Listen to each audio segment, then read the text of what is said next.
Algebra, delivering world-class education. DYFI Pattambi block കമ്മിറ്റിയുടെ നേതൃത്വത്തിൽ രക്തദാന ക്യാമ്പ് സംഘടിപ്പിച്ചു. സംസ്ഥാന കമ്മിറ്റി അംഗം പി.വി. രതീഷ് ഉദ്ഘാടനം ചെയ്തു.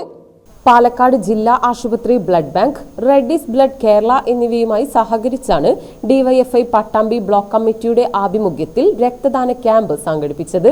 മേലെ പട്ടാമ്പി രാജൻ സ്മാരകത്തിൽ വെച്ച് നടത്തിയ രക്തദാന ക്യാമ്പ് ഡിവൈഎഫ്ഐ സംസ്ഥാന കമ്മിറ്റി അംഗം പി.വി. രതീഷ് ഉദ്ഘാടനം ചെയ്തു. ജില്ലയിലെ 2 ബ്ലഡ് ബാങ്കിലും രക്തക്ഷാമം ഉണ്ട് എന്ന് അറിഞ്ഞതിൻ്റെ ഭാഗമായി പാലക്കാട് ജില്ലാ കമ്മിറ്റിയാണ് ജില്ലയിലെ ഡിവൈഎഫ്ഐയുടെ ഘടകങ്ങളോട് രക്തം കൊടുക്കാൻ വേണ്ടി ആവശ്യപ്പെട്ടു. അതിൻ്റെ തീരുമാനപ്രകാരം മണ്ണാർക്കാട് ബ്ലഡ് ബാങ്കിലും പാലക്കാട് ബ്ലഡ് ബാങ്കിലും ദിവസേന യുവാക്കളെ എത്തിച്ചുകൊണ്ടും സ്പെഷ്യലായി ക്യാമ്പുകൾ നടത്തി ആവശ്യത്തിന് രക്തം എത്തിക്കുന്ന വിപുലമായ ഒരു പ്രവർത്തനമാണ് ഡിവൈഎഫ്ഐയുടെ ജില്ലാ കമ്മിറ്റി ആലോചിച്ചത്. അതിൻ്റെ ഭാഗമായിട്ടാണ് പട്ടാമ്പി ബ്ലോക്ക് കമ്മിറ്റി ഇന്നിവിടെ ബ്ലഡ് ഡൊണേഷൻ ക്യാമ്പ് സംഘടിപ്പിച്ചത്.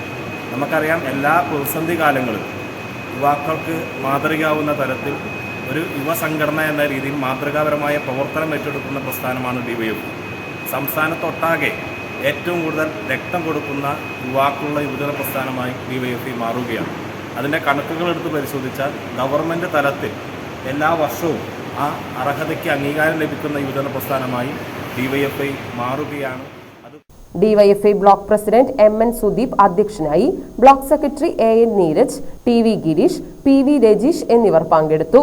നിരവധി പേർ ക്യാമ്പിൽ രക്തം ദാനം ചെയ്തു.